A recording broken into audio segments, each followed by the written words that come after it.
আসসালামু আলাইকুম, কি অবস্থা সবার, কেমন আছেন? তো চলে আসছি আজকে রাবেয়া পার্কে। আর এই রাবেয়া পার্কটা হচ্ছে এই বগুড়া টু নওগাঁ যে হাই রোডটা আছে, এই বগুড়া যাওয়ার পথে হাতের ডানে পড়ে, আর বগুড়াতে নওগাঁ আসার পথে হাতের বামে পড়ে। আর দুপচিয়াচিয়া যে স্ট্যান্ড বা বাজারটা আছে, ওখান থেকে 8 থেকে 9 কিলোমিটার সামনে গেলে এই রাবেয়া পার্কটা দেখা যায়। তো চলেন আমিও দেখি, আপনাদেরকেও দেখানোর চেষ্টা করি। আর এই পার্কে ঢোকার জন্য 50 টাকা করে টিকিট নিল ওনারা। আর ভিতরের পরিবেশটা কেমন হবে জানি না, গেটের পরিবেশটা তো আমাকে অনেক ভালো লাগছে। আর গাড়ি গ্যারেজ করে রাখার জন্য অনেক সুন্দর একটা মোটরসাইকেলে গ্যারেজ আছে। তো চলেন দেখা যাক কি হয় এই পার্কে।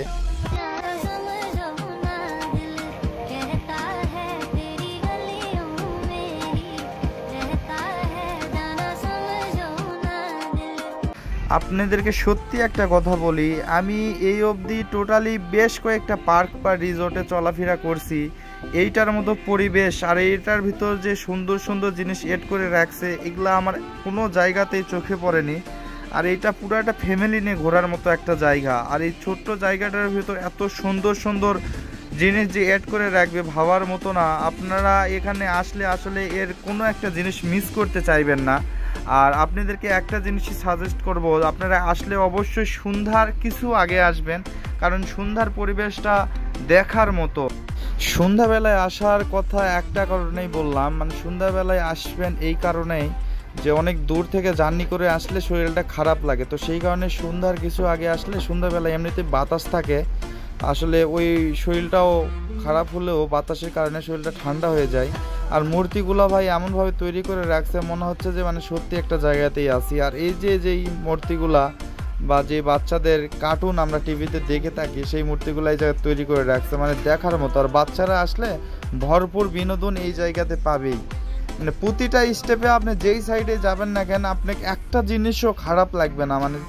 আমি মানে এই অবধি যেই পার্ক বা রিসোর্টে গেছি, মানে এই জায়গাটা নিয়ে আমার একটা মানে কমপ্লেন বা মানে কোনো কিছুই নেই ভাই। মানে ভরপুর বিনোদন পাওয়ার মতো একটা জায়গা।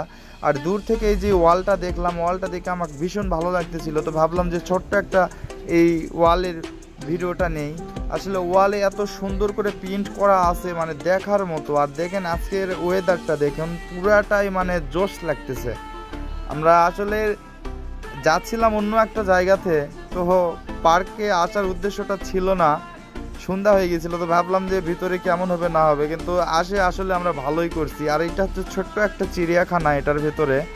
আর আরেকটা ভালো কথা, এখানে সুইমিং করার জন্য সুন্দর একটা সুইমিং পুলও রেডি করা হচ্ছে।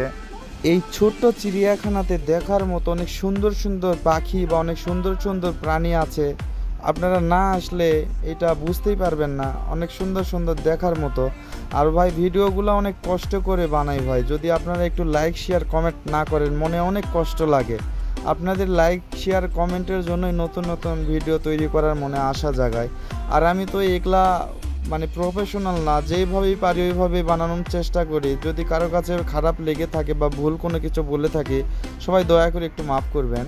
প্রতিটা প্রাণী দেখার মতো। আর এইটা হচ্ছে বিশাল একটা উট পাখি, মানে উট পাখিটা দেখার মতো। আপনারা আসেন, ভালো লাগবে। আর এই পাশে ছোট্ট বাচ্চাদের জন্য বা প্রিয় মানুষ বা পার্সোনাল মানুষকে গিফট করার মতো অনেক সুন্দর সুন্দর জিনিস ছিল। আর লাস্ট বারের মতো এই আপুদের কাছে আসে একটু ঠান্ডা পানি গায়ে দিয়ে চলে গেলাম। ভিডিওটি যদি ভালো লেগে থাকে অবশ্যই লাইক শেয়ার কমেন্ট করবেন। ভালো থাকবেন সবাই।